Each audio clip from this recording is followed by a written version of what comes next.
Longhorn Weekly with Longhorns head basketball coach Shaka Smart and our special guest during this portion of the program. I always like to have the coach not only introduce him, but to tell everybody a little bit about our player guest for this portion of the program. Yes, we have an extra special player guest today, and he comes from us all the way from the Bahamas, although he did his, his high school basketball at the Village in Houston.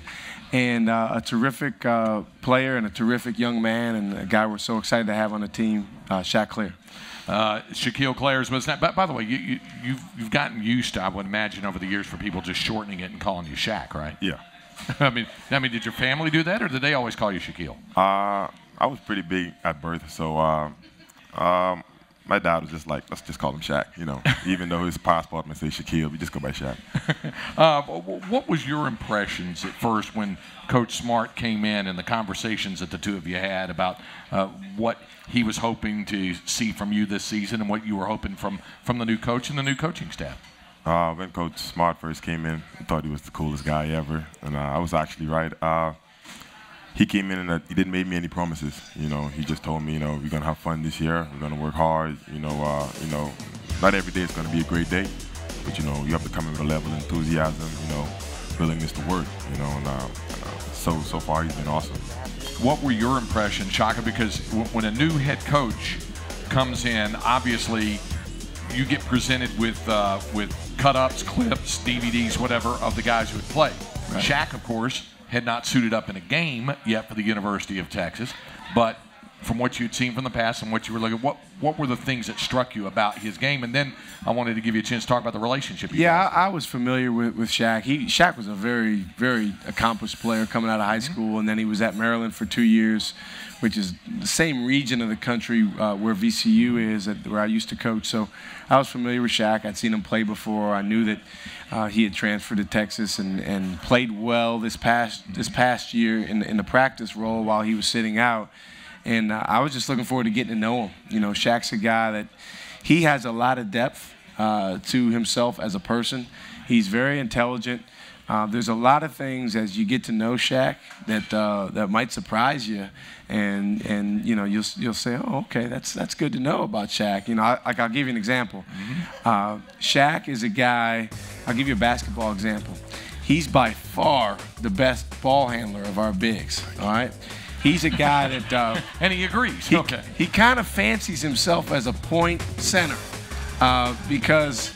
And Shaq will tell you a little bit about this. When he was younger, training back home, he used to work on handling the ball in the dark, and that's an area where he honed his skills.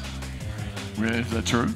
Yeah, it's true. I am the best ball handler on the team, even though I don't bring the ball up during pressure situations. I grew up playing a lot of 21 on the islands, and like Coach said, like at nighttime, I didn't have nothing to do. I'll be barefoot. I'll just take the ball, just dribble in the street. And I used to follow my brother a lot. And I just stayed with me. I always practice handling the ball, so I got a lot of skills that. So did your size, your large size at a very early age, determine in your mind that you wanted to play basketball that early? Yeah. A lot of people thought I would have been a football player, but I didn't know anything about football. My passion and desire was behind basketball, so I just stuck with it. And there's not a great deal of developed football in the Bahamas, right? No, sir. Bahamas is all about track and field, but I was blessed and lucky enough to get a basketball scholarship in Houston, Texas, at the Village High School. Yeah, and I know the value of the education means an awful lot to you, and Shaq, I know that means a lot to you, Shaq's progress toward the degree. Well, I'll tell you what, Shaq has really, really worked on the academic side. Really, from the first week we were here, that's something that stood out. Because when we got here, it was April. The semester was a few weeks away from ending. And, Shaq, you had a lot of work to do, and you had to really finish strong, and he did. He did a great job. And then this summer, he really buckled down, did a terrific job. First semester had a strong semester, finished strong. And again, we all know that we missed some class with some travel, and that wasn't the easiest on guys like Shaq. But he really, really worked. I think if you talk to our academic folks, our academic advisor, one of the things that'll come up is Shaq's work ethic and the fact that he's always willing to do extra. He's always willing to stay a little bit later. Sometimes he kind of looks at us out of the side of his eye and isn't the happiest about it, but he does it. You know, he does what he has to do. He's going to get his degree from Texas, and you know he's well on pace for that. And just really, really excited about Shaq. Like I said, there's a lot of great things about him that I wish people would be able to learn, but you can't necessarily see just watching them play basketball on TV. Shaq, tell everybody a little bit. Take us through the challenge of what a student athlete has to do when you guys are in China for a week, and then and then it was really interesting for you because you were going home when you went to the Bahamas as well. But when you're away from class and you've got to zero in on how you study, the things that you study, tell folks a little bit about what that process is about. Before we left on our foreign trips, you know it was going to be tough academically because first of all we're in a different time zone, so we had to get adjusted to the new time zone or whatever, and Coach, you know, he stresses academics. You know, when it's basketball time, it's just completely basketball. When it's academics, it's all academics, and he's really serious about that. And we never take that for granted. And on our foreign trips, man, we know what we had to do. This is a team full of veterans, you know, and we have to take the freshmen with us sometimes because they don't understand it as yet. But, I mean, like when you go on trips like that, you know, you have to be really organized in what you have to do, and you have to get it done, no excuses. And we had a lady travel with us, and she was really helpful with that. But as a group, we were more self-determined to get our work done, you know, because the coach, we know his rules, you know, towards that. So we just wanted to respect that. And as veteran guys, you know, we know what we are working towards. So, you know, it's not going to be easy all the time, but at the end of the day, you have to get it done. You know, that was a really unique experience. I liken it to this. I think as a student athlete, these guys literally are working 2 full-time jobs. So if you can imagine, you have a full-time job, 40 hours a week, or however long that is in your full-time job, and then you have another one. Well, when we went on a trip like that and we were gone for a week, it's like having 2 full-time jobs, except the one that you try to get a week off from, you don't. And you have to find a way to do that job even though you're not physically there at the job. And that's why I have so much respect for the way that these guys handled it. And he mentioned the sleep adjustment. I underestimated that. That was a bear. I mean, that both going there and coming back. But these guys hung in there, and I really appreciate the way that they worked in those last 2 or 3 weeks after we got back, before exams got done. How long did it take each of you to get your body clocks adjusted, both going to China and coming back from it? It was kind of tough when we got back, but I think it took me like a week or so, you know, to really get my sleeping patterns together. You know, when that happened, you know, I was fine after that. Yeah, I would say right about as we were a day removed from the game over there, started to kind of be able to stay asleep. See, what happens is when you make that big of a time change, when you go to sleep at night, your body thinks you're taking a nap. So you wake up in a few hours, right, Shaq? Right. And it's 1 or 2 in the morning, but your body's like, what are you talking about? Yeah. You just took a long nap. We're up, ready to go. And then it was like that for probably about 7 to 10 days after getting back. And, of course, by that time, we were already in the Bahamas. Yeah. And that was a completely different thing for you as opposed to because you were going home. Yep. And how exciting was that for you to get a chance to go home, even though it was a business trip and there was work to do and classroom work to do and all that, but you've got your family there. Yeah, it was an awesome experience, man. It was real humbling for me because that was the first time my mom actually saw me play in person ever.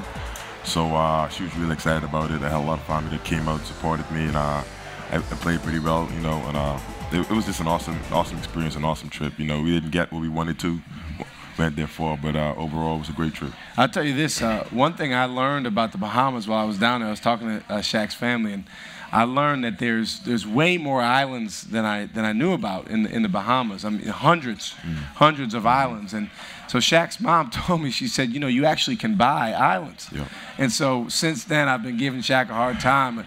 When Shaq hits it big, he's going to buy an island. And I just wanted to know if I can come visit on Shaquille Island, when that happens. I like that. I like that. Shaquille Island.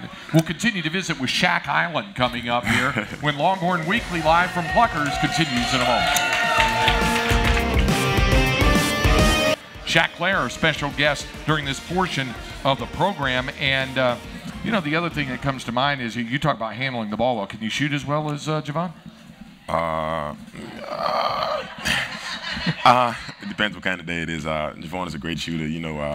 He'll be shooting threes in practice, and I'll just go behind him and try to line my shot up exactly like him, but it never goes in. Always goes over the backboard. So Javon is a tough guy to compete with. He's a great shooter, but I can shoot it as well, but not as good as him. Not as good. Well, that's probably it. Probably makes sense. Let me get your thoughts on a couple of things. Take us a little bit inside the locker room and Cooley Pavilion and what the atmosphere is like with Coach Smart and trying to have the energy and the enthusiasm that he wants you guys to take to the floor in practice, not just in the games. It's what he wants you guys working on every day, isn't it? Yeah. When all the coaches are entering the building, they're always making noise. They're pumped up for practice. The players are pumped up. Everyone's ready to go. Coach is all about enthusiasm. From the first day he stepped foot on campus. So we just rub off for him. And he's a real energetic guy. We take it upstairs. That's how we practice. It's a style of practice as well. Something else that comes to mind is, and this is something that early on several of the players were talking about, how different it is with this coaching staff in that you have position coaches. And Darren Horn's your position coach. Describe that relationship, because people hear about it in football, even in baseball, but not necessarily in basketball.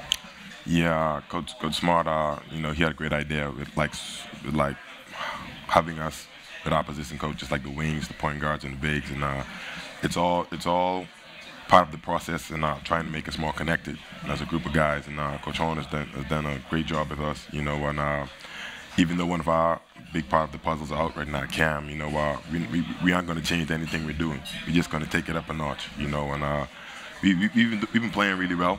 We've been practicing really hard, and just he's been emphasizing some of the key things like screening and rebounding and fighting for position. And in practice every day we work on it. And so Coach Horn has done a great job, and we just come in every day ready to work and ready to learn. You're from, is it Andros? Andros, Bahamas. In the Bahamas. Now, where is Andros in the Bahamas in relation to the places everybody knows, Freeport, Nassau, that whole bit? Andros is 15 minutes on the plane ride from Nassau.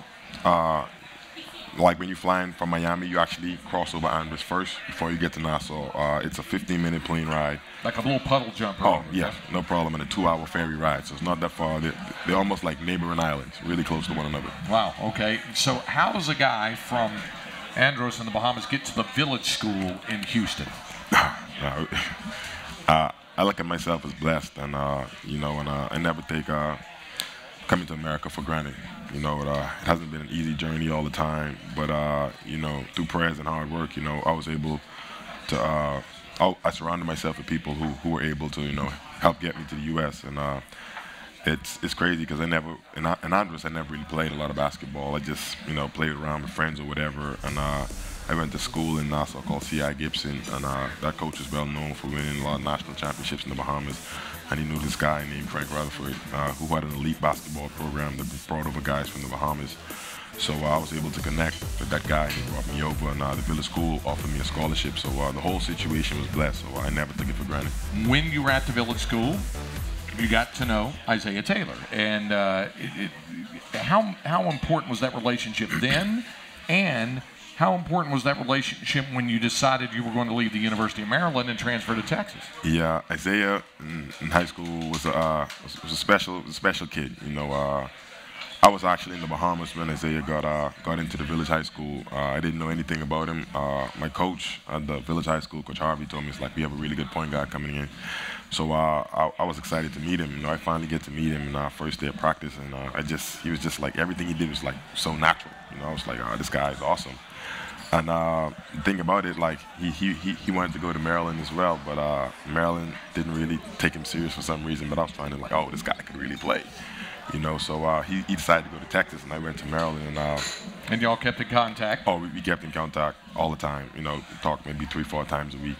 So I used to watch, him play a lot. I was like, oh man, he's doing a fantastic job. And within my process of leaving Maryland, I had a few schools on the bubble, and I was just breaking things down and like how I'm going to get to these different schools or whatever. And Texas really stood out to me, especially because he was here, and we always had a bond from high school. So I was like, just why not? Let's try it again for the last time. How different is Texas from Maryland? Not just the basketball programs, but the states, the lifestyle, the different. How different is Austin, Texas from College Park, Maryland? Everything's big in Texas. You know, Texas is an awesome state, man. No knocks on College Park. College Park is a beautiful place, but here in Texas is different, man. The people are different. The atmosphere, man. I just love this place. What does it mean to you to be a student and to be a student athlete at the University of Texas? Man, it's an honor and a privilege. You know, a lot of people wish they could be here. This university, you know, it's a great institution, you know, and like I said before, man, one of my key things is never taking things for granted. And being a student here, you know, you can never take it for granted, you know, and one of the things I've learned growing up is like, even though you're a student athlete, you know, you have to respect everyone around you, you know, not because you're a student athlete, you think you're better than, you know, other people, man. I treat everyone with the same respect, man, and, you know, this is just a blessing. It's an honor and a privilege to be here. It's good to have you here. Appreciate you taking the time, Shaq. Anytime. Thank you. All right. Shaq Cleare with us tonight. Coming up, we'll hear more with head coach Shaka Smart here live from Pluckers, the West Campus location with Longhorn Weekly. Right after this.